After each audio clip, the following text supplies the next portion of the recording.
Y no va a cambiar, estemos o no estemos de acuerdo. Él no cambia. Él es el mismo. Él mañana y siempre será el mismo. Número 2, ¿por qué confiar en Dios? Porque Él nos perdonó cuando el enemigo y mucha gente a nuestro alrededor nos acusaba. Y muchos decían, no, tú no cambias ni volviendo a nacer. Pero Él nos ha cambiado, Él nos ha perdonado. Porque Él ha perdonado todos nuestros pecados y ha anulado el acta de decretos que había contra nosotros, según Colosenses 2, 13 al 15. ¿Por qué confiar en Dios? Número 3, porque Él me ayudó cuando todos me abandonaron. Cuando ya no contábamos con nadie, sentíamos que nuestra vida estaba cada vez más cayendo en el abismo. Él tendió su mano y nos rescató. De manera que podamos decir confiadamente, el Señor es mi ayudador. No temeré lo que me pueda hacer el hombre, según Hebreos 13, 5 y 6. También dijimos la semana pasada, ¿por qué confiar en Dios? Número 4, porque Él nunca miente. Por lo tanto, Él nunca me decepcionará, nunca decepcionará a sus hijos, porque Dios no es hombre para mentir, ni hijo de hombre para que se arrepienta. Él dijo y Él lo hará, habló y Él lo ejecutará, según Números 23, 19 al 20. Y esta es la segunda parte. Yo creo que a estas alturas, después de 5 enseñanzas, en donde hemos estado escudriñando una y otra vez acerca de cómo debemos experimentar y depositar nuestra confianza en Dios, yo no sé si usted todavía está desconfiando de Dios, de la veracidad de Dios, pues yo no sé qué necesita pasar.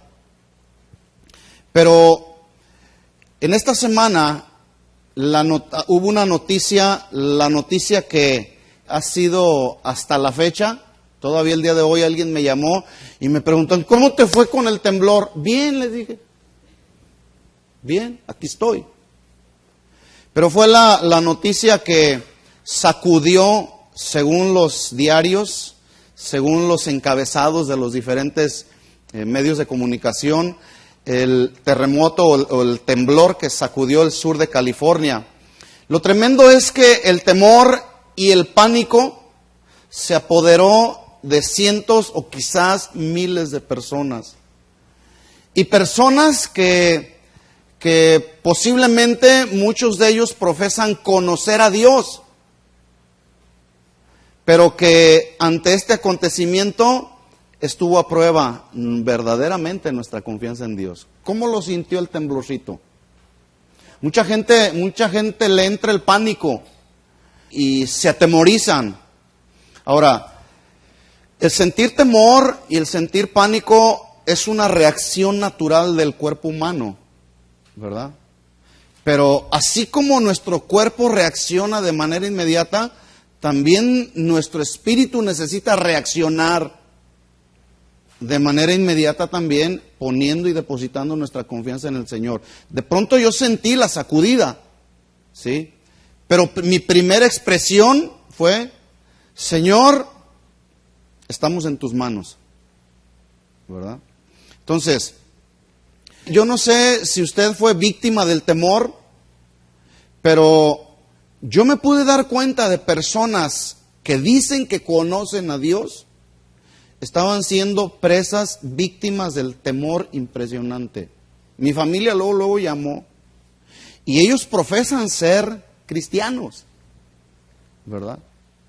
En fin, yo quiero pedirle que abra su Biblia en el Salmo 33. Le voy a compartir un salmo que nos inspira a depositar nuestra confianza en Dios. Si es que usted todavía está luchando y está batallando con depositar su confianza en Dios, vean lo que este autor, y es un autor desconocido, no es un salmo de David, se desconoce su autor. Salmo 33, leamos en el versículo 18 y 19. Y si a usted le gusta subrayar su Biblia, yo le invito a que subraye estos versículos y que le ponga ahí, deposito mi confianza en Dios.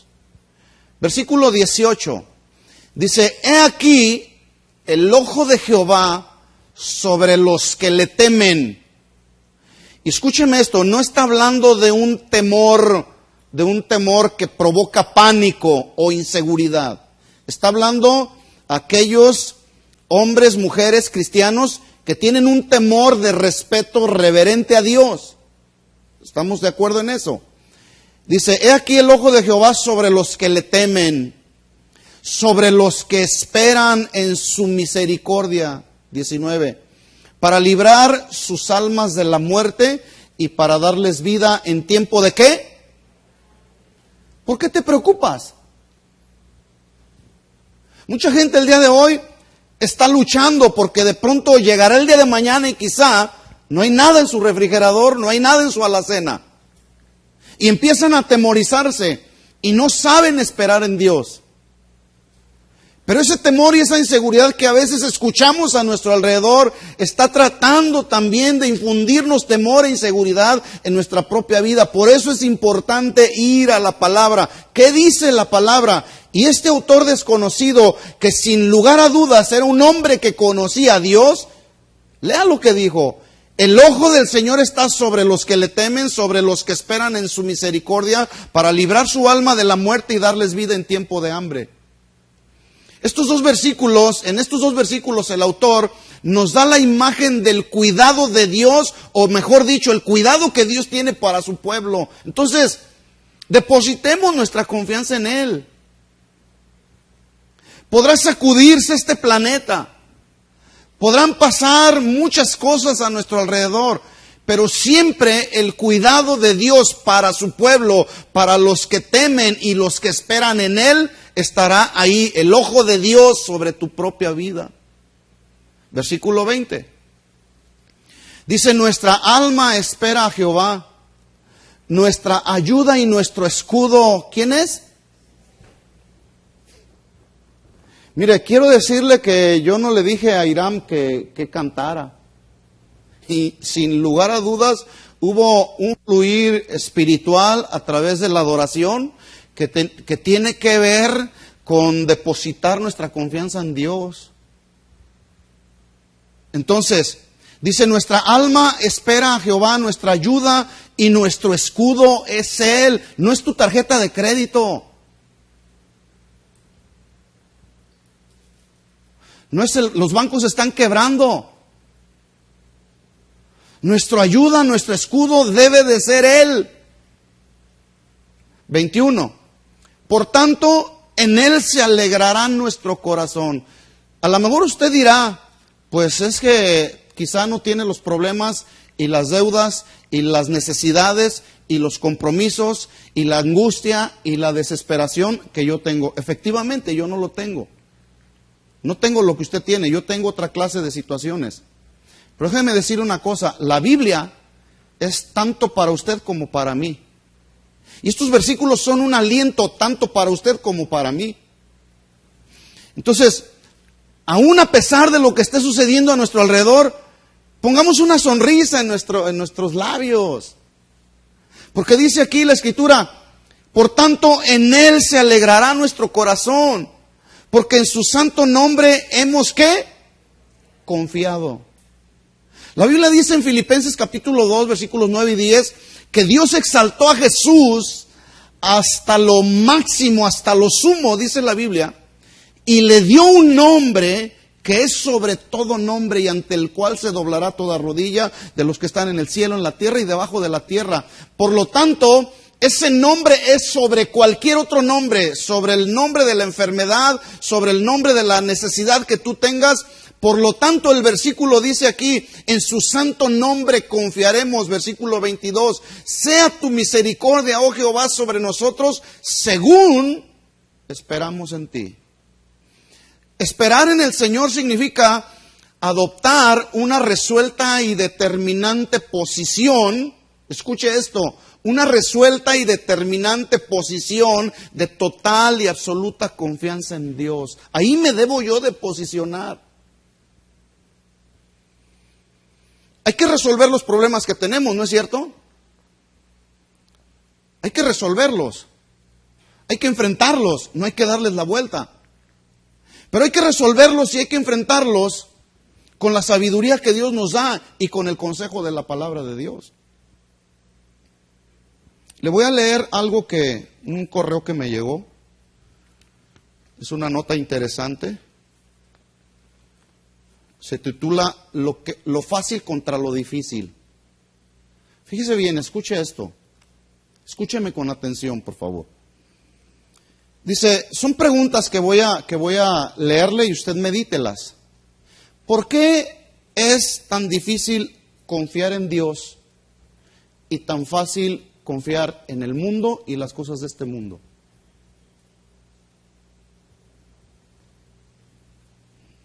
¿Por qué es tan difícil decir la verdad y tan fácil decir las mentiras? ¿Por qué? ¿Por qué tenemos tanto sueño en la iglesia y cuando se acaba la reunión, de pronto como que despertamos? No sé por qué me lo mandaron a mí. ¿Por qué es tan difícil hablar de Dios y tan fácil hablar de las cosas sucias del mundo? ¿Por qué es tan aburrido leer la Biblia y tan divertido hojear una revista con contenido repugnante? ¿Por qué las congregaciones se están volviendo cada vez más pequeñas mientras los bares, discotecas están creciendo en tamaño? ¿Por qué? Y sigue diciendo la nota. Dice, un día Satanás y Jesús estaban conversando. Satanás acababa de ir al jardín del Edén y estaba mofándose y se estaba riendo diciendo, sí, Señor, acabo de apoderarme del mundo lleno de gente allá abajo. Les tendí una trampa, usé una carnada que sabía que no podrían resistir y cayeron todos. Miles de personas cayeron. Jesús le pregunta, ¿y qué vas a hacer con ellos? Dice Satanás, me voy a divertir con ellos. De hecho, dice él, ya me estoy divirtiendo con miles en el mundo. Les enseñaré cómo casarse y divorciarse, cómo odiar y abusar el uno del otro. Les enseñaré a beber, a fumar, a consumir toda clase de drogas que existen hoy en día. Por supuesto, les enseñaré a inventar armas y bombas para que se destruyan entre sí. Realmente me está haciendo esto muy divertido, dijo Satanás. ¿Y qué harás cuando te canses de ellos?, le preguntó Jesús. Dice Satanás, los mataré, algunos se suicidarán, otros morirán de sobredosis de drogas, muchos más morirán en un accidente de auto por la influencia del alcohol y las drogas, y a millones y millones de niños no les permitiré venir a este mundo, ya que morirán en el vientre a causa del aborto. Otros morirán de sida por causa de la depravación sexual que he puesto en la vida de ellos. Y se escucha la voz de Jesús hablándole a Satanás y le dijo, ¿cuánto quieres por ellos? Y Satanás le respondió, ¿tú no quieres a esa gente? ¿Tú no quisieras hacer nada bueno por esa gente? ¿Por qué los quieres rescatar? Jesús le volvió a preguntar, ¿cuánto quieres por ellos? Satanás miró a Jesús sarcásticamente y respondió, quiero tu vida, quiero tu sangre derramada, quiero lágrimas derramadas de ti. Y dijo Jesús, trato hecho. Y usted conoce lo que dice Juan 3:16, se lo voy a leer. Porque de tal manera amó Dios al mundo que ha dado a su Hijo unigénito para que todo aquel que en él cree no se pierda, mas tenga vida eterna. 17. Porque no envió Dios a su Hijo al mundo para condenar al mundo, sino para que el mundo sea salvo por él. El que en él cree no es condenado, pero el que no cree ya ha sido condenado, porque no ha creído en el nombre del unigénito Hijo de Dios. Y esta es la condenación, que la luz vino al mundo y los hombres amaron más las tinieblas que la luz, porque sus obras eran malas. Porque todo aquel que hace lo malo aborrece la luz y no viene a la luz, para que sus obras no sean reprendidas. 21. Mas el que practica la verdad viene a la luz, para que sea manifiesto que sus obras son hechas en Dios. Si este hecho en la cruz no dice nada a nuestra vida, como para depositar total y absolutamente nuestra confianza en Dios, no sé qué necesita suceder. Yo no sé qué necesitará suceder para depositar nuestra confianza en Dios. Es curioso ver personas que con tanta facilidad desprecian a Dios y luego se preguntan, ¿por qué la gente se está yendo al infierno? También es curioso escuchar cómo una persona de manera tan ligera dice, yo soy cristiano, y vive como mundano. Qué curioso, ¿no? ¿No se le hace curioso? También es curioso ver cómo la gente confía más en el hombre que en el hombre y en las cosas de este mundo que confiar en el Dios de la Biblia. Qué curioso, ¿no? Qué curioso cómo la gente está más preocupada de lo que los demás piensen de uno, en lugar de preocuparnos y atender a cuál es la opinión que Dios tiene de mí. ¿Sí? Quiero pedirle que abra su Biblia en Jeremías capítulo 9. Estamos hablando acerca del Dios en el que tú y yo confiamos, en el que depositamos nuestra confianza. ¿Será el mismo Dios de la Biblia? Jeremías capítulo 9, versículos 23 y 24. Mucha gente dice conocer a Dios. Pues escuche lo que dice Dios a través del profeta Jeremías. No se alabe el sabio en su sabiduría, ni en su valentía se alabe el valiente, ni el rico se alabe en sus riquezas, mas alábese en esto el que se hubiere de alabar, en entenderme y conocerme que yo soy Jehová, que hago misericordia. Aquí la palabra misericordia significa amor de Dios, leal y sincero. ¿Dios ha tenido misericordia de tu vida, sí o no? ¿No ha sido Dios, no ha derramado sobre tu vida un amor leal y sincero? ¿Por qué no confiar en Él entonces, justamente en este tiempo en el que estamos viviendo? Dice, en entenderme, alábense en esto, en entenderme y conocerme que yo soy Jehová, que hago misericordia y juicio y justicia en la tierra, porque estas cosas quiero, dice el Señor. Aquí el juicio y la justicia que Dios imparte lo hace con rectitud y con integridad. Al que merece juicio, Dios le da juicio. ¿Sí? Nadie somos capaces nosotros de emitir un juicio para una persona. Solamente Dios, juicio para condenación. Hay que tener juicio para discernir. Pero el juicio que tiene que ver para condenación, solamente Dios. Y a eso se refiere cuando Jeremías dice, hago misericordia, juicio y justicia en la tierra, es decir, trato con rectitud e integridad, porque estas cosas quiero, dice Jehová. La gente con la que Jeremías estaba tratando eran personas que se jactaban y se sentían orgullosos de su sabiduría. Los valientes se sentían orgullosos de su valentía. Los ricos se sentían orgullosos porque habían depositado su confianza en sus riquezas, orgullosos de sus logros, de sus capacidades. Pero la palabra profética que fue hablada a través del profeta Jeremías, la palabra de Dios hablada a través del profeta Jeremías era, ustedes, en otras palabras, deben encontrar su sentido real y verdadero en el hecho de conocerme, dice el Señor, y confiar en mí como el único Dios soberano, poderoso, que hace misericordia en la tierra, que derrama amor leal y sincero, y que emite un juicio y justicia en la tierra con toda rectitud e integridad. Pero ¿sabe? El pueblo de Israel no entendía y no conocía a Dios.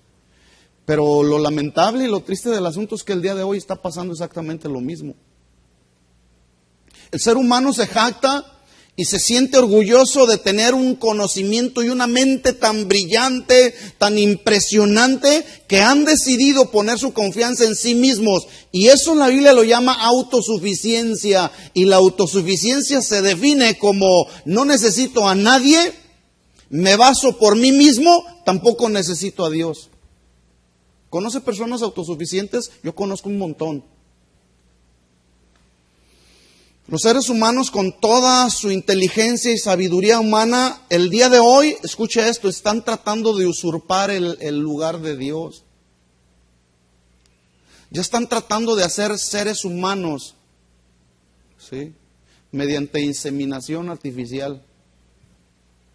Bueno, los chinos el día de hoy acaban de invertir en este tiempo $90 millones en tecnología para controlar las lluvias, para controlar a la madre naturaleza. Que en el mes de agosto, que es el mes en que más llueve en aquella región, y no se les eche a perder la celebración de los Juegos Olímpicos en Beijing. ¿Por qué? Porque si la lluvia se suelta y se desata, ellos perderían más de $40 mil millones que han invertido para esta celebración. ¿Qué dijeron ellos? Pues vamos a tratar de controlar. Invirtieron $90 millones, pero escúcheme esto. En Primera de Reyes, cuando yo leí esta noticia, yo dije, caray, a ver qué dice la Biblia. Inmediatamente vino a mi mente, se lo estaba compartiendo a mi esposa, vino a mi mente que lo único que hace llover, o que puede detener la lluvia, ¿quién cree que es? Pero estos están tratando de manipular y usurpar el lugar de Dios. Controlar. ¿Creen ustedes que lo puedan hacer? Dice en Primera de Reyes 18:1, Dios le dijo a Elías, después de una sequía impresionante, Dios le dijo, he aquí, yo haré llover sobre la faz de la tierra. ¿Quién hará llover? Dios solamente. Pero es que el ser humano el día de hoy se jacta de su mente tan brillante. Qué triste y qué lamentable es que en el día de hoy los seres humanos se jactan de los avances en la comunicación, pero la ironía de la vida es que el ser humano está perdiendo la verdadera comunicación. El esposo y la esposa ya no se comunican. Tampoco hay comunicación con los hijos. Pero la tecnología ha avanzado en el área de las comunicaciones. Qué tremendo, ¿no? Pero la mente es brillante. De esa clase de personas, con esa clase de personas estaba tratando Jeremías. Y Jeremías les empezó a profetizar. Alábense en esto el que se hubiera de alabar, en entender y conocer a Dios, que es el que hace misericordia, que derrama juicio en la tierra con integridad y con rectitud. Déjenme decirle una cosa, el juicio para esta tierra vendrá indudablemente. El juicio va a venir porque Dios es recto, porque Dios no cambia. La gente se jacta, el ser humano, de los avances políticos y militares, pero la ironía es que por más inteligentes que sean los políticos y por más que han logrado guardar y mantener y conciliar la paz, no han logrado la paz entre las naciones. El día de hoy es cuando más conflictos políticos hay en las naciones. Qué triste, ¿no? Se jactan de avances en armamentos militares, pero la ironía es que los avances en el armamento militar, lo único que ha creado el hombre es todos esos avances en lo militar para acabar con el mismo hombre. Miles y miles de personas han muerto en Irak, aparte de los miles de soldados que ya van hasta el día de hoy. Ministros del Evangelio se jactan y se vuelven autosuficientes de tener un crecimiento en número de personas, las llamadas megaiglesias, pero qué ironía, que no tienen un crecimiento en el conocimiento de la verdadera voluntad de Dios. Y la pregunta es, me surge una pregunta, ¿por qué el hombre se jacta y se siente orgulloso y ha puesto su confianza en sí mismo? ¿Quién me podrá decir? ¿Por qué el hombre se jacta y dice, qué orgullosos estamos? Es más, el día de hoy la tecnología ha avanzado tanto que a un hombre que se siente atrapado en el cuerpo de una mujer ya le pueden cambiar el sexo. ¿Sí? Qué avance tan tremendo de la tecnología, ¿verdad? Pero la pregunta es, ¿por qué se jacta el ser humano de todos sus avances, su mente brillante? ¿Por qué?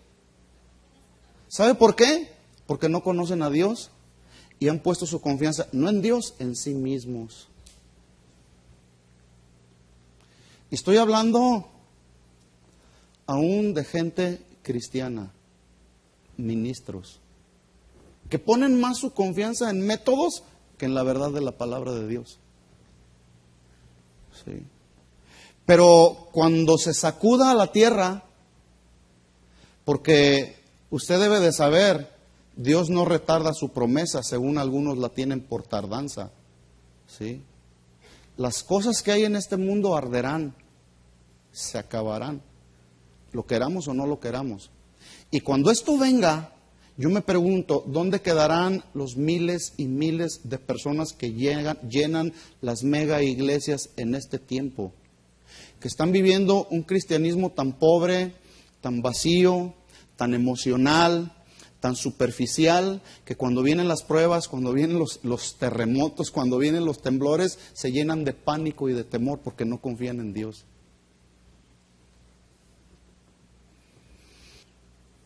Mucha gente supone conocer a Dios.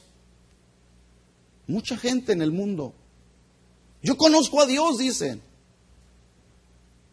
Y les empiezas tú a predicar y te dicen, no, yo conozco a Dios. Mi mamá me decía, cuando yo le trataba de compartir, le decía, mamá, es que mira, la Biblia dice esto. ¿Le quieres enseñar el Padre Nuestro al señor cura? Le decía. Mamá, es que mira, la Biblia dice esto. Y luego cuando le tocaba dar su clase en su grupo de casa donde se reunía, en su iglesia, le tocaba dar un tema. ¿Y sabe a quién le hablaba para ayudarle a hacer su tema? Me hablaba a mí. Oye, me dejaron una tarea. ¿Me puedes ayudar? Sí, cómo no, vamos. ¿Verdad? Entonces la gente el día de hoy habla de conocer a Dios, pero escuchen esto, conocer a Dios implica un cambio de vida. Una persona que conoce a Dios y sigue viviendo igual, ¿usted cree que conoce verdaderamente a Dios?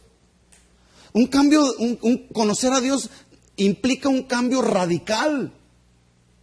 Porque la Biblia es radical. La Biblia es objetiva, no es subjetiva, no es a ver si puede suceder esto. Hace unos meses atrás fui a predicar a una iglesia hace poco por ahí al norte de aquí de California y me dijo el pastor, es que tú eres muy radical. Porque les compartí algo de que he compartido aquí, ¿no?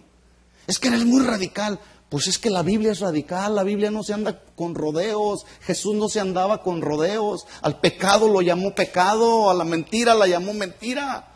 ¿No es cierto? Entonces, una persona que conoce a Dios es una persona que ha tenido un cambio radical en su estilo de vida, en su conducta, en su manera de pensar. Una persona que conoce a Dios es una persona que tiene una total dependencia de Dios. ¿Cuántos dependen de Dios? Escúcheme esto. Hace un momento le decía a un hermano aquí, hermano, sonríe. No tenía la cara como dijo allá, que no, porque nadie tiene la cara así. Sonríe, hermano, ánimo. Le dije yo a él, escúchame, las cosas no van a mejorar. ¿Cuántos sabían que las cosas no van a mejorar? Y déjame decir, no quiero ser alarmista tampoco. Sí, no. Pero sí hay que ser realistas, ¿no es cierto? Las cosas no van a mejorar. ¿Sabe? Porque si las cosas mejoran, ¿sabe qué pasaría con la gente? La gente se va a seguir relajando. Y los cristianos van, al cabo ni pasa nada. No, las cosas van a seguir empeorando. ¿Sabe por qué? Porque Dios, a través de todas estas circunstancias, Dios está haciendo volver el corazón de los seres humanos hacia Él. Y muchos de ellos, aún ni sacudiéndose la tierra, muchos de ellos no se arrepienten. Pero Pablo lo dijo claramente. Pablo dijo, no me avergüenzo del Evangelio porque es poder de Dios a todo aquel que cree. A los que creen. Los que no creen, esos se van a ir al infierno. ¿Sí?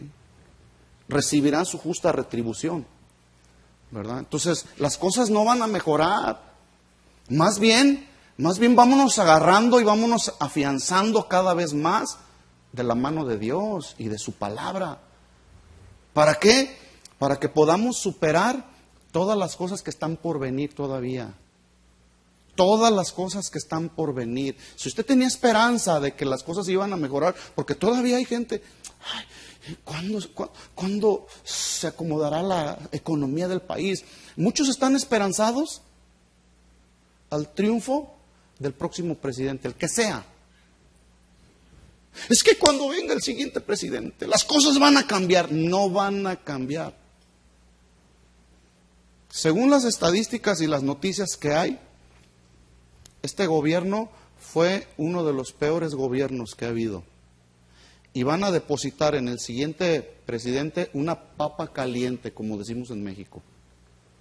Le van a dejar al próximo presidente una papa caliente. Órale, a ver qué haces. Las cosas no van a mejorar. Por eso es un llamado. Y vuelvo a repetir, esta es la sexta enseñanza acerca de depositar nuestra confianza totalmente en Dios. Si no es en este tiempo en el que usted y yo confiamos en Dios, ¿cuándo va a ser? ¿Cuando mejoren las cosas? No, no van a mejorar. Romanos capítulo 12, versículo 2, se lo voy a leer, usted conoce estos versículos, dice Pablo, no se conformen a este siglo. Es decir, no asuman la conducta y el estilo de vida del ser humano de este tiempo, sino transformaos por medio de la renovación de vuestro entendimiento, para que comprobéis cuál sea la buena voluntad de Dios, agradable y perfecta. Hoy como nunca usted y yo necesitamos día tras día buscar en nuestra propia vida cuál es la voluntad de Dios, que es agradable y es perfecta. Para entonces, entendiendo y comprendiendo cuál es la voluntad de Dios, podamos vivir confiadamente en esta vida. Busque Proverbios capítulo 3, por favor. Proverbios capítulo 3.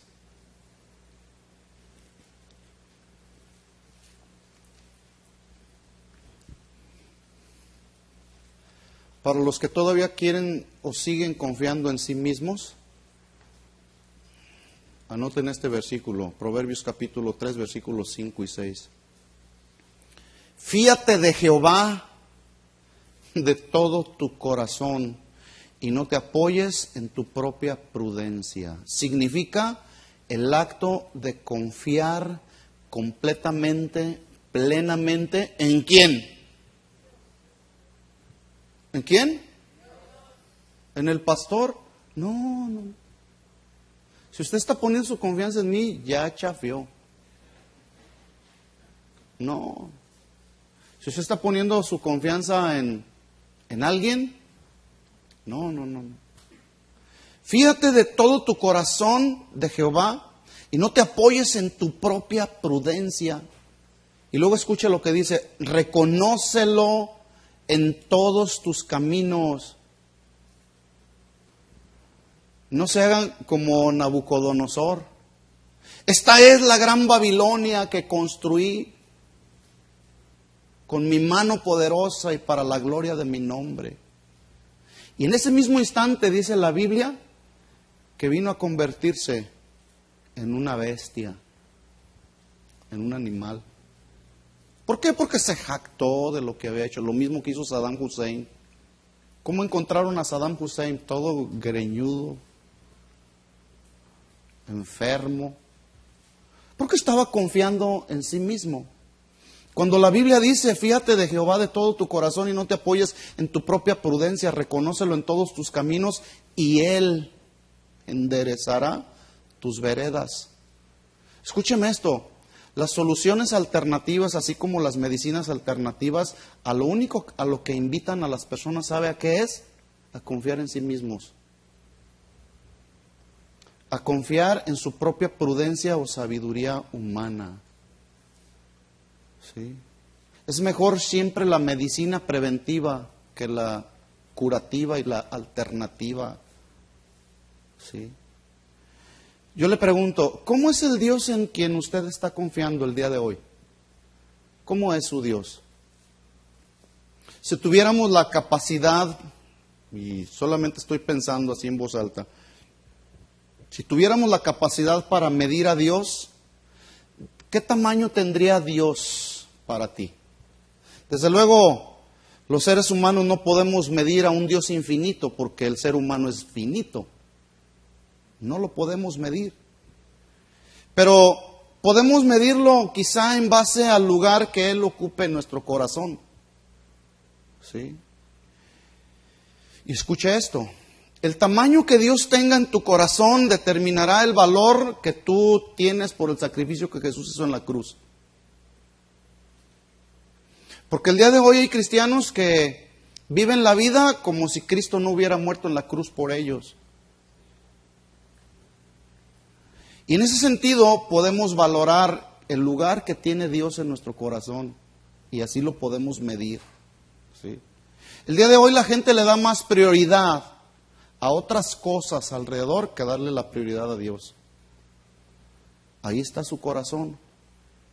El tamaño que para ti Dios tenga en tu corazón determinará el poder de la palabra obrando en tu propia vida. Es decir, si tú eres un hombre que amas a Dios y te gusta practicar la palabra de Dios, entonces Dios tiene un lugar especial en tu corazón. Pero si tú escuchas un mensaje tras otro mensaje tras otro mensaje y no haces nada, Dios no significa nada en tu corazón. Ese es el tamaño del Dios que tú tienes. Que somos a veces solamente oidores, pero no hacedores de la palabra, como dijo Santiago. El tamaño que para ti tenga a Dios en tu corazón determinará cuánto lo conoces y en ese sentido cuánto confías en Él. Para que cuando vengan las pruebas, cuando vengan las dificultades, las necesidades, eso que tú tienes ahí en tu corazón te pueda hacer confiar en Él. Sí, la palabra, el poder de la palabra. Muchos de nosotros, ¿cuántas veces hemos declarado, hasta hemos afirmado y hasta lo hemos decretado? Dios es poderoso. ¿Cuántos saben que Dios es poderoso? Eso no tiene lugar a dudas. Dios es poderoso, lo creamos, lo confesemos, lo determinemos, lo decretemos o no lo hagamos. Dios es poderoso y Él es majestuoso. Y también dice dice la Biblia que no hay nada imposible para Él. Y muchos de nosotros lo hemos declarado de esa manera. No hay nada imposible para ti, Señor. Tú eres el Dios todopoderoso. Y hace un momento lo cantábamos, con mano poderosa sacaste al pueblo de Israel, lo sacaste con mano fuerte y con mano poderosa. Así dice la Biblia. Pero escúcheme esto, muchos de nosotros, aunque hemos declarado que no hay nada imposible para Dios, vivimos nuestra vida como si Dios fuera un Dios débil. Como si Dios estuviera limitado. Como si Dios fuera un Dios pobre e incapaz de cumplir lo que prometió. Y muchos cristianos el día de hoy se fueron al mundo ya porque se sintieron defraudados por Dios. No me escuchaste. Tuvimos un caso aquí en la congregación, en los inicios de la congregación, de un hombre que empezó a endeudarse aquí y allá, endeudarse, y la tarjeta de crédito, y empezó. Y tú ibas a su casa y te quedaba, tenía una casa nueva el hombre. Y veías todo alrededor y dices, wow, qué tremendo. Pues un día todo salió a la luz, ¿verdad? Resulta que estaba como los de Romanos 1:21, repletos hasta acá. Sí, de deudas. Bueno, no le quedó otra alternativa al hombre más que irse a bancarrota. Escúcheme esto, algunos optan por esa decisión de la bancarrota, ¿sí? Pero lo que no piensan es que la bancarrota está sujeta a lo que el juez va a dictaminar. No es nomás decir, ya me voy a bancarrota como la solución a todas mis deudas. Lo determinará el juez, ¿verdad? Bueno, este hombre en su sabiduría dijo, no hay problema. Yo me voy a bancarrota y me quedo con todo lo que tengo. Sí, ¿cómo no? Bueno, pues resulta con que su trámite entra a la valoración del juez. ¿Y qué cree que pasó? Y un día vino y me dijo, ora para que me autoricen la bancarrota. Yo le dije, mira, Dios es un Dios de justicia y de rectitud. Si tu bancarrota procede, ten la seguridad que el juez va a dictaminar a tu favor. ¿Qué cree que pasó? Pues el juez le dijo, ¿sabes que no te autorizo tu bancarrota? ¿Qué cree que hizo este hombre? Se enojó contra Dios. ¿Dónde estás, Dios? ¿Que acaso no clamé a ti porque me hicieras justicia? Escúcheme, Dios no da por inocente a los culpables. Hay que pagar nuestras deudas, ¿no? Toma chocolate, dice un dicho por ahí, y paga lo que debes. ¿Sí? Pero Dios, ¿qué culpa tiene de nuestros errores? De nuestra mala administración. Dios, ¿qué culpa tiene de eso? Sí, es cierto, cada caso tiene su valoración adecuada, ¿no? Y su balance. No estoy diciendo que sea el caso ese fue el caso de... Y ahorita ese hombre hasta se separó de su mujer y empezó a renegar contra Dios. Se regresó al mundo. Vino una prueba a su vida para ver qué tan bien afianzado estaba de Dios y dónde tenía puesta su confianza. Y sabe que no pasó la prueba, se fue al mundo, se regresó al mundo. Pero Dios hace lo que Él quiere hacer. Siempre Dios viene y sacude su obra para ver quiénes son de a de veras. Y Dios lo está haciendo y Dios lo seguirá haciendo. Y Dios va a seguir sacudiendo. Porque escúcheme esto, el juicio de Dios empieza, ¿sabes por dónde? Por su casa. Por su casa empezará el juicio de Dios. Y Dios dirá, tú sí, tú no. Y el Señor va haciendo su selección, apartando a los cabritos de las ovejas. Entonces, yo creo que es muy bueno que cada uno de nosotros podamos no solamente declarar que no hay nada imposible para Él, sino que podamos entender y comprender que lo que Él dijo y lo que Él prometió y está establecido en su palabra, y mientras yo camine en obediencia y en el temor de Dios, Él lo va a cumplir cuando Él quiera. Cuando Él lo quiera, cuando Él lo desee. Porque Él siempre quiere lo mejor para nosotros. ¿Sí? A lo mejor Dios quiere que pierdas tu casa. Yo no sé. ¿Sí? A lo mejor Dios quiere. ¿Por qué? Porque Dios quiere tratar con nosotros. O a lo mejor Dios quiere que suceda algo en nuestra propia vida. Aún escuche esto, la pérdida de un ser querido. Ante los designios de Dios, que son designios soberanos de Dios, usted y yo no tenemos ninguna alternativa. Dios es soberano. Y soberano significa Dios hace lo que Él quiere, como Él quiere, a la hora que quiere, donde quiere y con quien quiere. Nosotros como cristianos lo único que nos compete es obedecerlo. ¿Sí? Y depositar nuestra confianza en Él. Que la economía siga pasando lo que siga pasando. ¿Sí? Teníamos planeado y estábamos orando comprar un edificio, pero estábamos en la perfecta voluntad. Señor, lo que tú quieras hacer, estamos en tu perfecta voluntad. Dios no acomodó las cosas. Qué bueno. Si no, ahorita yo estaría hasta acá arriba, en una deuda que a lo mejor no se puede pagar, ¿verdad? Pero seguimos confiando en Dios. Mire, este tiempo de adoración es donde usted y yo podemos derramar nuestro corazón hacia Él, en su presencia, y decirle, Señor, la estoy pasando difícil, pero ayúdame a soportar la prueba, que cuando la situación se ponga más difícil, Señor, ayúdame a agarrarme cada vez más de tu mano. Antes que soltarnos de la mano de Dios, nos conviene estar agarrados de la mano de Dios. ¿Verdad que sí? Es mejor depositar nuestra confianza en Él. Porque Dios no es hombre para mentir, ni hijo de hombre para arrepentirse. Lo que Él dijo, Él lo hará, y lo que Él habló, Él lo ejecutará. Le voy a dar algunos ejemplos rápidamente en estos minutos que me quedan, de personajes en la Biblia que confiaron en Dios, que no eran personajes diferentes a usted y a mí. No eran diferentes. Dios liberó de la esclavitud a Egipto. Dios liberó de la esclavitud de Egipto, a su pueblo. ¿Sabe cuándo? Cuando el pueblo de Dios clamó por justicia. Ahí estuvo la clave.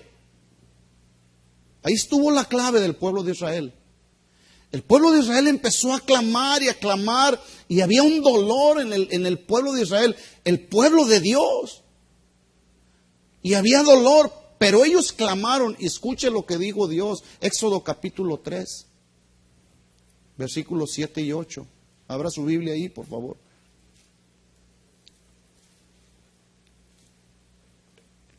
Dios liberó de la esclavitud de Egipto a su pueblo cuando clamaron a Dios por justicia. Éxodo capítulo 3, versículos 7 y 8. ¿Lo tiene? Dijo Jehová a Moisés: bien he visto la aflicción de mi pueblo que está en Egipto. ¿Cómo estaba el pueblo de Israel? En aflicción.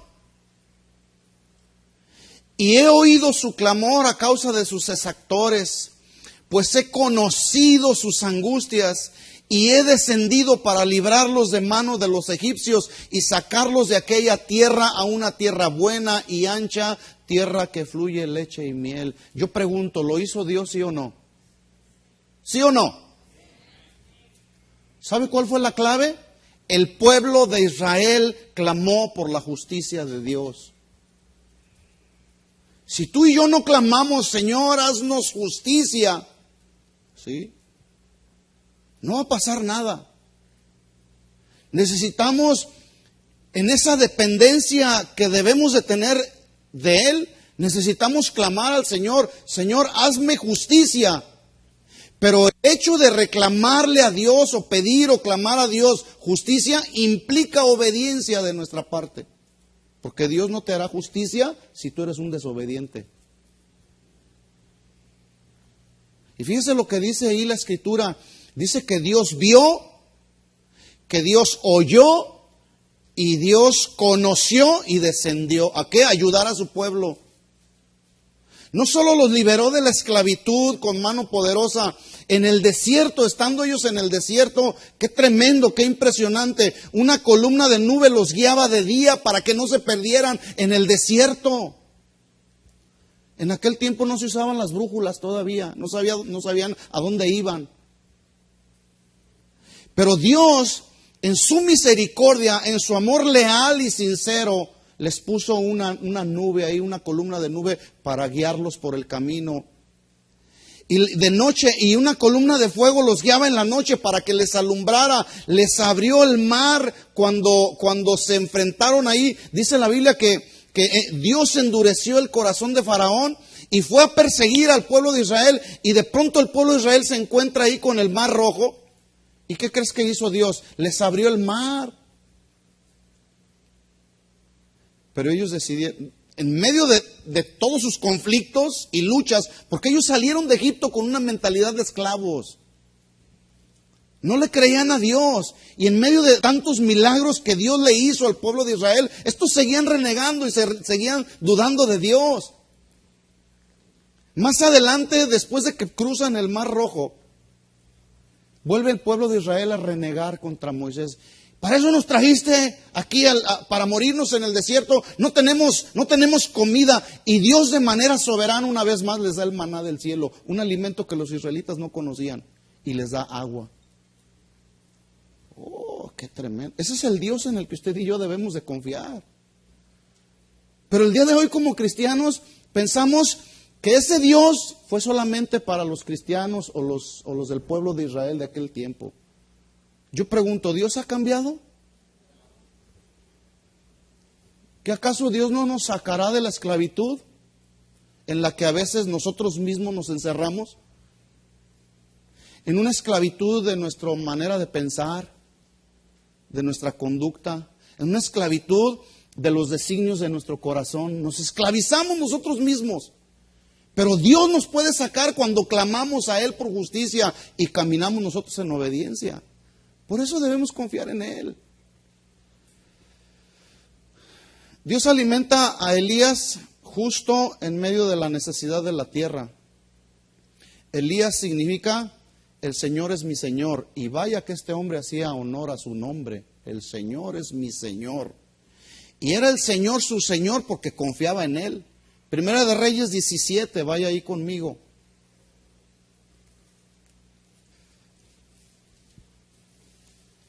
Primera de Reyes 17, versículo 1 al 6. ¿Lo tiene? Dice, entonces Elías Tisbita, que era de los moradores de Galad, dijo a Acab, vive Jehová Dios de Israel, en cuya presencia estoy, que no habrá lluvia ni rocío en estos años, sino por mi palabra. Y vino a él palabra de Jehová diciendo, apártate de aquí, vuélvete al oriente y escóndete en el arroyo de Querit, que está frente al Jordán. Beberás del arroyo, y yo he mandado a los cuervos que te den allí de comer. Yo quiero que piense un momento en este profeta. Había una sequía, se desató una sequía impresionante, había hambre. Aquí se acaba el agua, ¿y sabe qué? Bueno, se acaba el agua donde quiera y sufrimos. El ser humano para vivir necesita del agua, ¿sí? Pero vino una sequía. Pero este hombre, este profeta, conocía a Dios. Y le dice Dios, vete de aquí, vete por allá, vete a aquel lugar. Y ahí yo he dado a los cuervos orden para que te alimenten. Tú no vas a tener problema. Fíjese lo que dice ahí. Beberás del arroyo, versículo 4, y he mandado a los cuervos. ¿Quién los mandó? Dios. He mandado a los cuervos que te den allí de comer. Yo no veo al profeta que empezó, ay Señor, ¿cómo que los cuervos? Fíjese que estaba leyendo una nota por ahí, que los cuervos son tan inteligentes como los perros.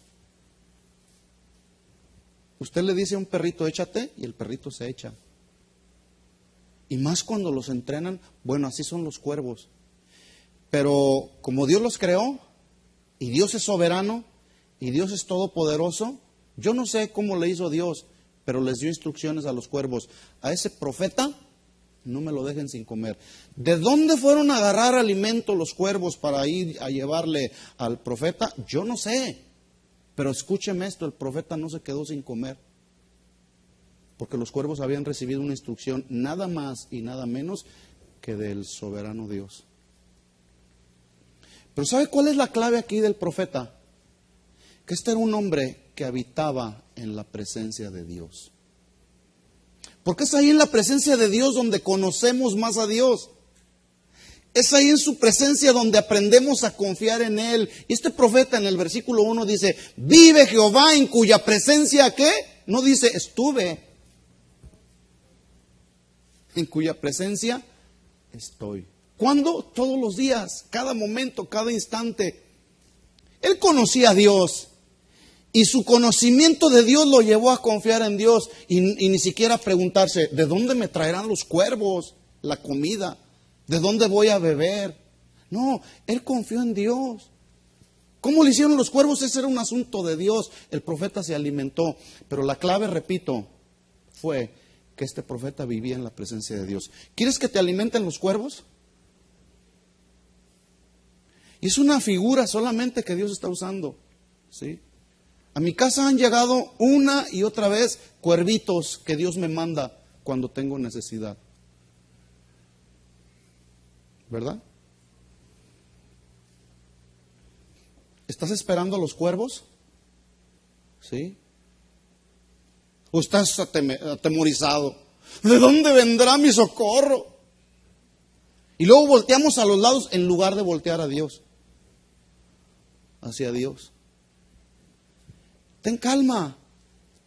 Establécete en la presencia de Dios como el profeta.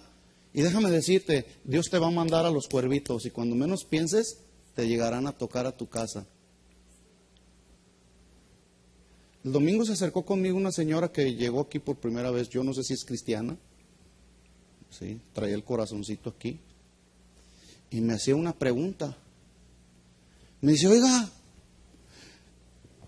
estoy atemorizada, estoy insegura. No sé qué está pasando en mi vida. Acabo de perder mi casa. Le digo, ¿tiene usted dónde vivir? Es una mujer viuda. Dice, sí, estoy viviendo con mis hijos. Gracias a Dios tengo un techo. Le dije, ¿de qué se preocupa? ¿Por qué le quitaron su casa? Pues porque dejé de pagarla. Pero escuche esto. Dice, es que ese no es mi problema. El problema es que hubo alguien que me dijo, tu casa está pagada, no tengas temor, no te preocupes, no va a pasar nada, tu casa está pagada.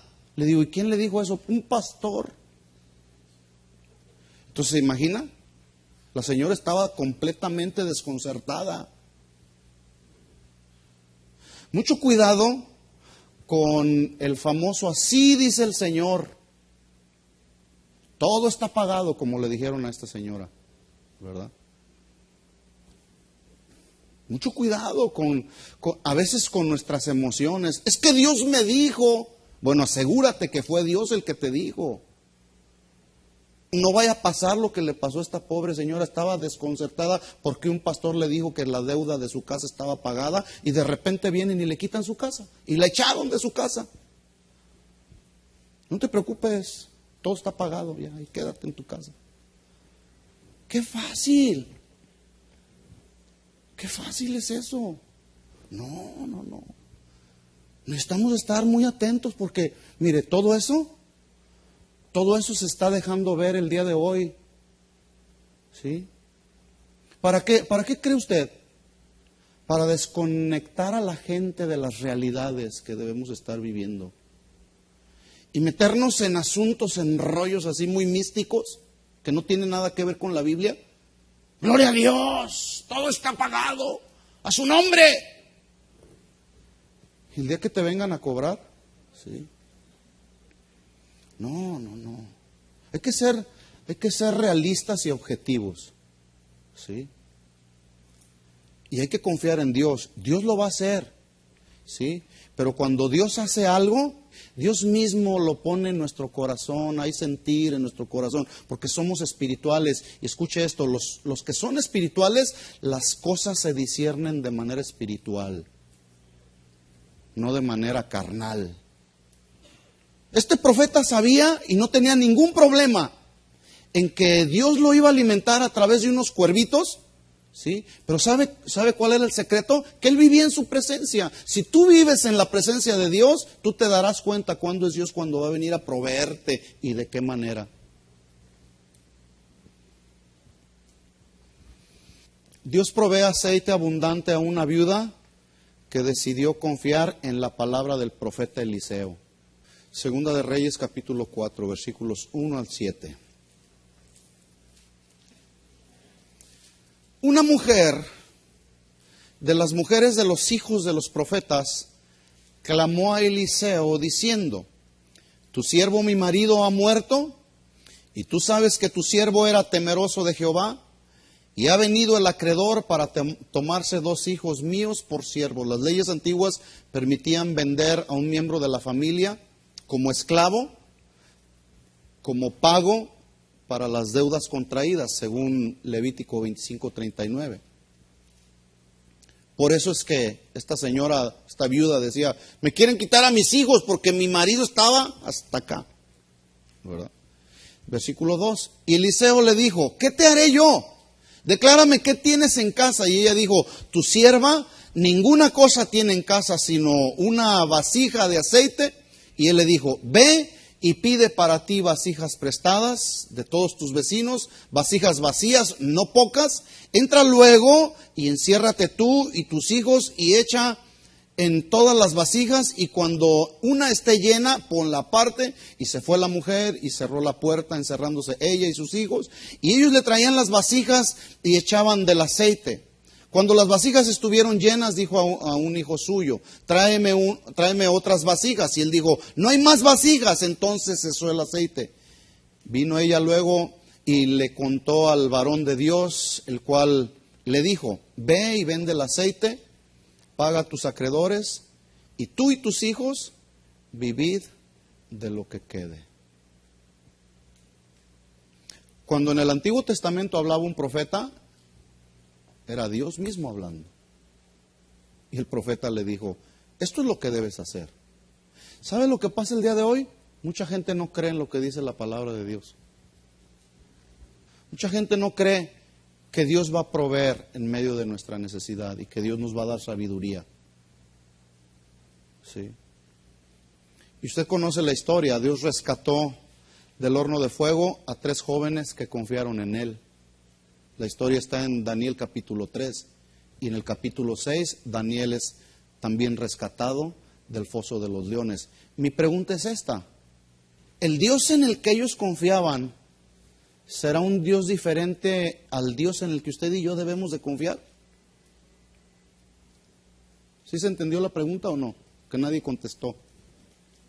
¿El Dios en el que ellos confiaban es un Dios diferente al Dios en el que nosotros debemos de confiar? No. Porque Él no cambia. Él es el mismo ayer, hoy y por los siglos.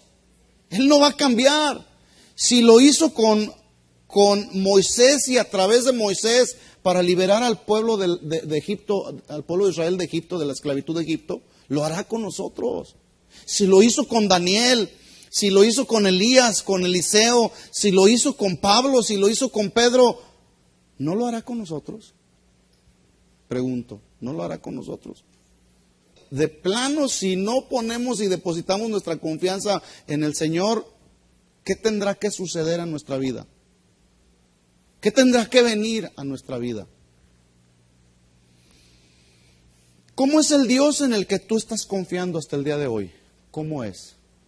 ¿Realmente es ese Dios que la Biblia nos enseña? Ahora, todos estos ejemplos, ¿para qué crees que están establecidos ahí en la Biblia? ¿Nomás para que los tengamos como parte de la historia de la antigüedad? No. ¿Sabes para qué están ahí? Para nuestro ejemplo, para que confiemos en Él. Porque si Dios lo hizo con ellos, lo puede hacer con nosotros. Nuestra responsabilidad es caminar en obediencia y depositar completamente nuestra confianza en Él. ¿No tienes papeles? Bueno, confía en el Señor. ¿Cómo va a pasar? Yo no sé qué es lo que va a pasar. ¿No tienes un trabajo? Yo no sé qué es lo que va a pasar. ¿Te está faltando? Yo no sé qué es lo que va a pasar. Lo único que puedo decirte, mi hermano, es depositemos nuestra confianza en Él. Dejemos que el mundo se haga pedazos allá porque no conocen a Dios. Ayudemos a esa gente que no confía en el Dios que no conocen. Ayudémosles, como dijo Jeremías, a que se alaben en entender y conocer ese Dios que hace misericordia. Y escuchen esto, los tiempos que vienen serán excelentes oportunidades para nosotros los cristianos. Serán excelentes oportunidades. El martes hubo una reunión aquí de oración de mujeres. ¿Sabe que las mujeres estaban bien contentas porque había temblado? Tremendo. Estaba una hermana aquí, dándole gracias a Dios porque había temblado. Cuando mucha gente a nuestro alrededor está, lejos de darle gracias a Dios, está atemorizada y llena de pánico. O como dicen aquí, se paniquean. Están todos paniqueados porque no confían en el Señor. Es que cuando empezamos a ver los acontecimientos que están hablando de que la segunda venida de Cristo está muy cerca, pues debe de producir gozo en nosotros, no paniqueo. ¿Verdad? ¿Cuántos están paniqueados? ¿Cuántos están contentos? Póngase de pie, vamos a orar.